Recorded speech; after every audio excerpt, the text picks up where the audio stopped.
جو موضوع آپ نے رکھا ہے بڑا ہی اہم ہے، اور جو پہلا سوال ہے یہ بھی بڑا خوبصورت ہے۔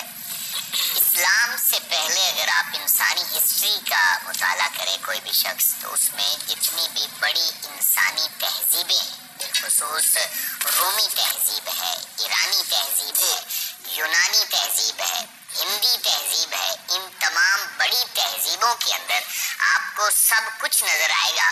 اگر نظر نہیں آئے گا تو عورت کے حقوق نظر نہیں آئے گا۔ حالانکہ فلسفہ اپنے عروج پر تھا، بڑی بڑی کتابیں لکھی جا رہی تھی، یونانی فلسفہ، ہم اس کی جو ہے نا وہ مثالیں دیتے ہیں، مقصد ان کے فلسفیوں آج تک مثالیں دی جاتی ہیں، لیکن آپ ان کے لٹریچر کو اگر آپ پڑھیں گے تو اس کے اندر آپ کو عورت کے حقوق کے حوالے سے کوئی تحریریں نہیں ملیں گی، اس کا اسلوب نہیں ملے گا، اس میں تاکید نہیں ملے گی کہ تم نے عورت کے حق کا پاسداری کرنی ہے، بلکہ جتنی سابقہ تہذیبیں ہیں اور بالخصوص جو عرب کلچر ہے جس میں حضور فخر عالم جانے کائنات صلی اللہ علیہ وآلہ وسلم تشریف لائے، اس کے اندر تو عورت کو جو ہے نا پسپا کیا جا رہا تھا، اور یہ ایسی مظلوم صنف تھی کہ یہ صدا بھی دے رہی تھی تو کوئی فریاد سننے والا بھی نہیں۔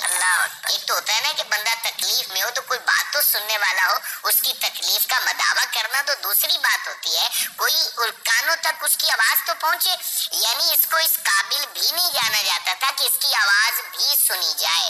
یعنی یہ وہ چیز تھی کہ جس نے خود باغ لگایا اور جب پھل دینے کی باری آئی تو اسی کو اس سے نکال کے باہر پھینک دیا۔ یعنی انسانی معاشرے کو اصل میں جو پنپنے میں بنیادی کردار ہوتا ہے وہ عورت کی کوکھ کا ہوتا ہے، یعنی انسانی معاشرے کا جو باغ ہے اس کو سجانے والی عورت ہوتی ہے، اپنی وجود کی تکلیف سہ کر اس انسانی معاشرے کو جو ہے نا آبیاری کرتی ہے، اور جب وہ معاشرہ جو ہے نا پھل و پھول دیتا ہے، خوشبو دینے کے قابل ہوتا ہے تو یہ اس کو سائڈ پر کر دیتے تھے۔ چونکہ اسلام ایک فطری مذہب ہے اور اسلام حقیقت پسند مذہب ہے، تو قرآن مجید فرقان حمید حقائق پر مبنی وہ مبارک اللہ کا کلام ہے جس نے ایک ایک بات کی وضاحت حقیقت پر مبنی کی ہے، اور اس کو آپ پڑھیں گے تو جو باتیں اسلام سے پہلے عورت اس سے محروم تھی وہ تمام حقوق جو ہیں وہ حقیقت پسندی کی روشنی میں عورت کو عطا کیے ہیں۔ اب قرآن مجید میں دیکھیں آپ کو سورۃ الرجال نہیں ملے گی لیکن سورۃ النساء ملے گی، یعنی یہ تو ہم بیان کر دیتے ہیں الرجال قوامون علی النساء، لیکن یہ نہیں دیکھتے کہ اسی قرآن مجید میں پوری سورت اللہ رب العالمین نے جو ہے وہ عورت کے حقوق کے لیے، عورت کے کردار کے لیے، عورت کی شان کے لیے بیان کی ہے۔ اور اس کے بعد دیکھیں جو باتیں سب سے بڑی بات تھی کہ کسی کو مالکانہ حقوق دینا، یہ ایک زندہ انسان کا جو ہے نا کیا حق ہے، یہ تو مردے کو بھی ہم حق دے رہے ہوتے ہیں کہ اس کی وراثت سے تیسرا حصہ اس کی وصیت کو جاری کرتے ہیں، تو ایک زندہ چیز ہے اس کو جو ہے نا حق نہ دینا یہ کتنی بڑی ناانصافی تھی، بلکہ حق دینا ایک الگ معاملہ تھا، یہ اسی کو ہی وراثت جان لیتے تھے۔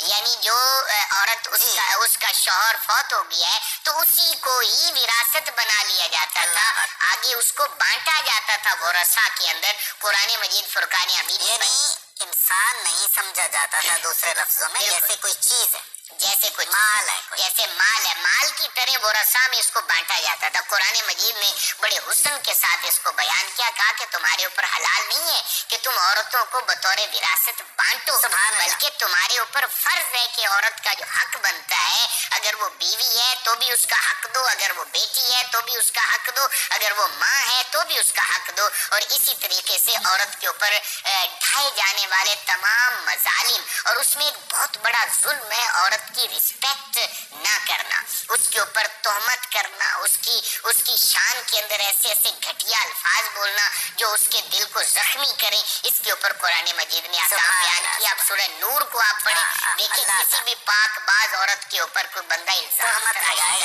تہمت لگا دے تو کہا اس کو کوڑے مارے جائیں، اس نے خاتون کو جو ہے نا اس کی عزت کو مجروح کیا ہے، اس کی ذات کو مجروح کیا ہے، اس کو پریشان کیا ہے، معاشرے کے اندر اس کی رسپیکٹ جو تھی اس کو اس نے کم کیا ہے، تو کہا اس کو کوڑے مارے جائیں۔ اور اس کے بعد دیکھیں عورت جو ہے عورت کے سماجی مرتبے کا تحفظ کیا قرآن مجید نے۔ پھر آپ دیکھیں عورت کو کوئی بندہ بیاہ کے لاتا ہے، اپنے عقد میں لاتا ہے، نکاح کرتا ہے، تو سب سے پہلے اس کو حق دیا کہ اس کا مہر حقیقت میں اس کی رضا کے مطابق خوشنودی کے ساتھ اور اچھے پیرائے میں اس کو بندہ ادا کرے.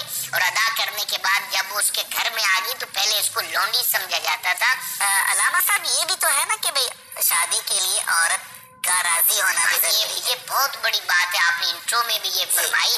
یعنی ہمارے ہاں یہ بڑی جو ہے نا بے اعتدالی ہے, افراط و تفرید کا لوگ شکار ہیں کہ جب بھی رشتہ طے کیا جاتا ہے تو کئی ایسے خاندان ہیں کہ وہ صرف اور صرف اپنی مرضی چلاتے ہیں اور کہتے ہیں کہ میں اپنی بہن کے ساتھ مل جاؤں, میں اپنے بھائی کے ساتھ مل جاؤں, اور اپنی ناک نہ کٹے اس بنیاد پر رشتوں کو طے کرتے ہیں. جبکہ رشتہ طے کرنے میں سب سے پہلے جو بنیادی حق ہے وہ اس بالغہ خاتون کا ہے کہ وہ اگر وہاں پر شادی کرنا چاہتی ہے تو آپ اس کی شادی کے بعد کو آگے چلائیں گے. اس کی رائے کو بنیادی اہمیت پھر اس کے بعد آپ اپنی بات کو اس کا مشورہ دے سکتے ہیں, کہہ سکتے ہیں کہ بیٹا یہ جو معاملہ ہے تمہارے لیے بہتر نہیں ہے, اس سے تم قدم پیچھے ہٹا لو. اس طریقے سے باہمی مشاورت تو ہو سکتی ہے لیکن اپنے فیصلے کو اس کے اوپر ٹھونسا نہیں جا سکتا. اور اس کے ساتھ قبلہ میں بات کو ختم کرتے ہوئے یہ دیکھیں وہ بیاہ کے لایا ہے تو پھر اس کو کہا گیا ہے ہن لباس اللہ. اب بیاہ کے لائی ہو تو یہ تمہاری لونڈی نہیں ہے, تمہاری نوکرانی نہیں ہے. جو کہتے ہیں کہ جناب ہماری بیٹیوں کی بھی یہ خدمت اب کرے گی, میرے بھائیوں کی بھی یہ خدمت کرے گی اور میرے بہنوئیوں کی بھی یہ خدمت کرے گی. اس کو ایک باندی بنا کے بعد لوگ رکھتے ہیں. ہاں اس کی محبت ہے, وہ جو کام کرے اچھی بات ہے, خاندانی محبتیں پروان چڑھتی, لیکن اس کو باندی نہیں بنایا جا سکتا, اس کو لونڈی نہیں بنایا جا سکتا. یہ ہن لباس لکم, یہ تمہارا لباس ہے, اور لباس پہ کوئی بھی کیچڑ نہیں لگاتا ہے. لباس پہ کوئی لباس پردہ پوشی کا لباس باعث عزت ہے. کتنا خوبصورت یہاں پر تشبیہ اور استعارہ قرآن نے پیش کیا ہے. تو جو مرد ہے اس کو چاہیے کہ جس عورت کے ساتھ اس نے شادی کی ہے اس کی رسپیکٹ, اس کی عزت, اس کا احترام اس کو اپنے خاندان میں بھی اور اس کے میکے کے جانب بھی ایسا پیش کرے کہ وہ اس کو ایسی اولاد دے کہ جو عزت اور احترام کے قابل بنے. بہت خوب, ماشاءاللہ.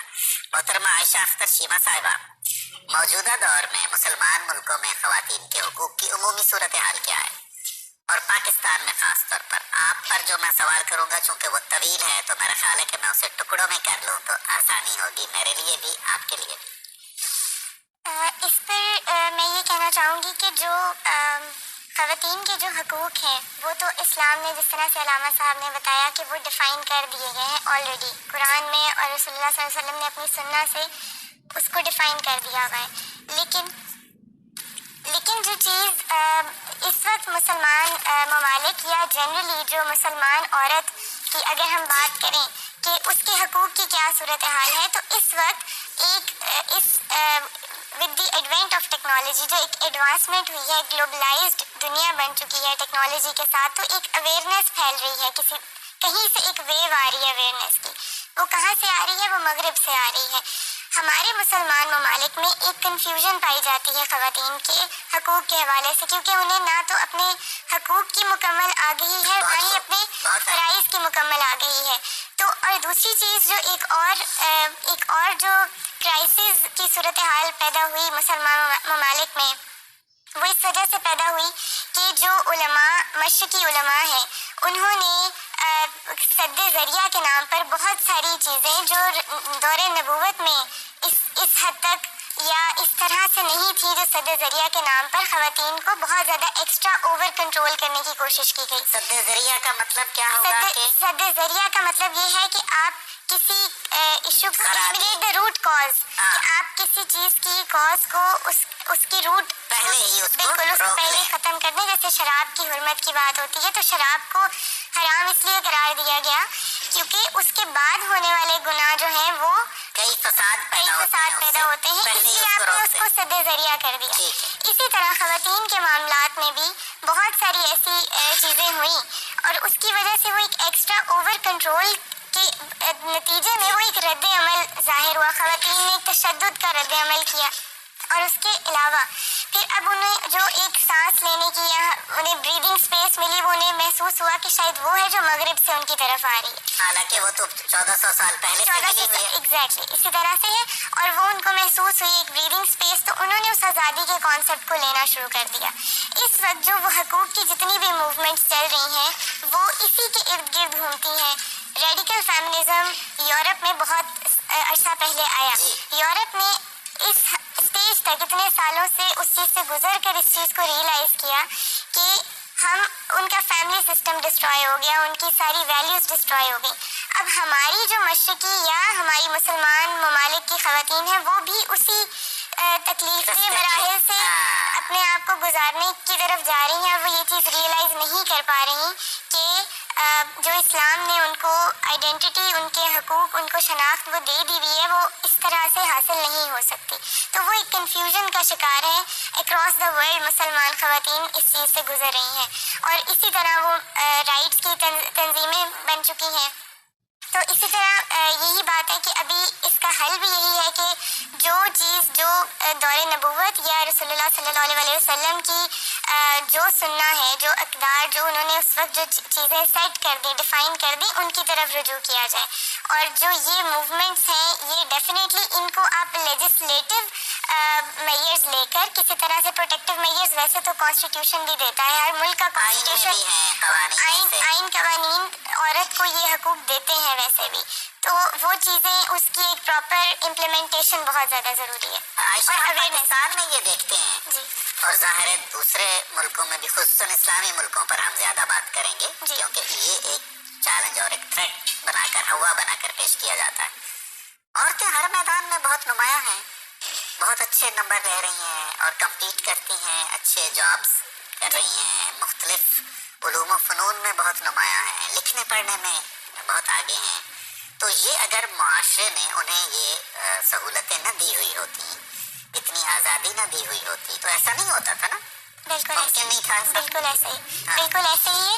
اور دوسری چیز یہ ہے کہ یہ چیز تو ایگزسٹ کرتی ہے کیونکہ عورت اور مرد ایک معاشرے کے اہم وہی تو معاشرے کو چلا رہے ہیں. آپ کسی ایک فرد کو معاشرے سے کاٹ نہیں سکتے, اس کو وہ فیسلٹیز, وہ چیزیں میسر ہیں.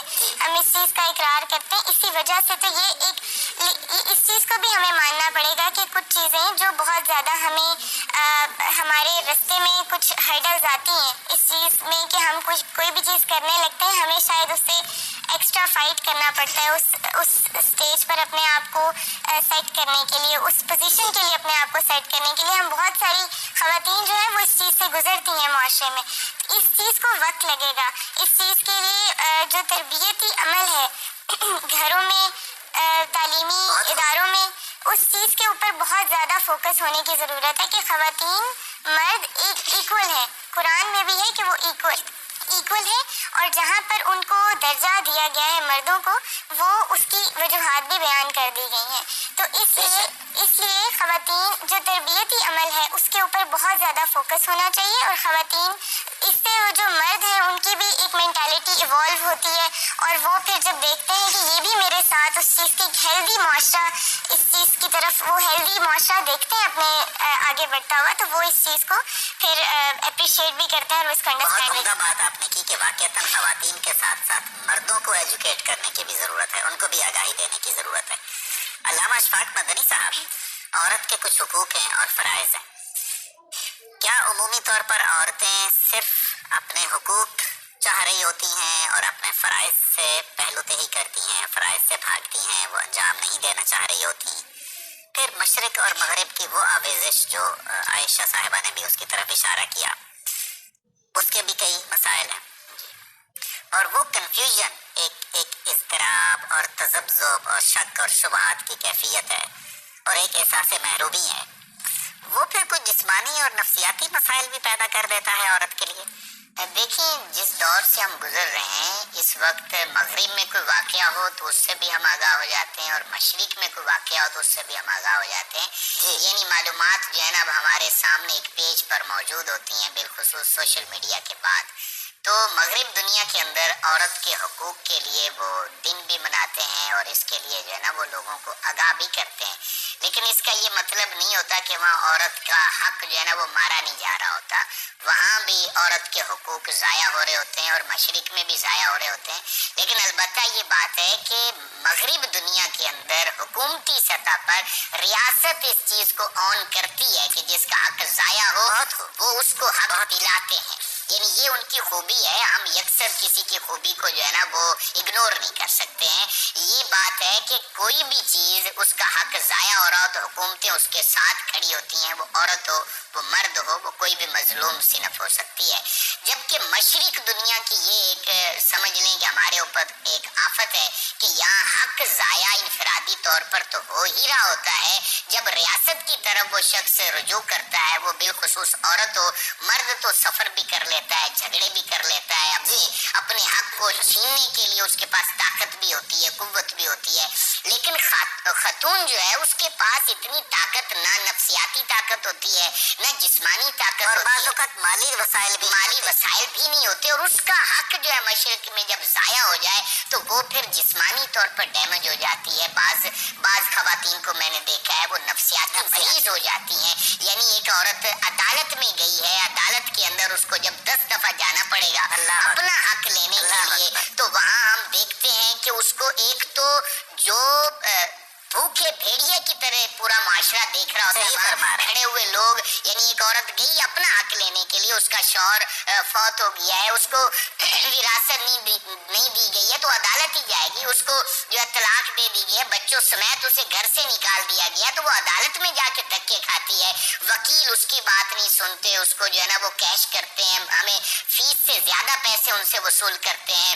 وہ جو ہے وہ کمرہ عدالت کے باہر بیٹھی ہو تو وہاں 70,000 جو لوگ کھڑے ہوتے ہیں وہ اس کی طرف جو ہے نا وہ بھوکی نگاہوں سے دیکھتے ہیں. وہ اپنی سیلف ریسپیکٹ سے بھی محروم نظر آتی ہے, وہ ذاتی حقوق سے بھی محروم نظر آتی ہے. تو جسمانی, فکری, عقلی, تصوراتی جتنے بھی مسائل ہیں اس کا وہ خاتون شکار ہو جاتی ہے. تو قبلہ اس میں سب سے پہلی ذمہ داری وہ حکومت کی ہوتی ہے کہ عورت کو جو ہے نا وہ جہاں پر اس کو فریاد کرنے کی ضرورت پڑے اس کی فریاد کو سنا جائے, اس کے ساتھ ریاستی اداروں کو کھڑا ہونا چاہیے.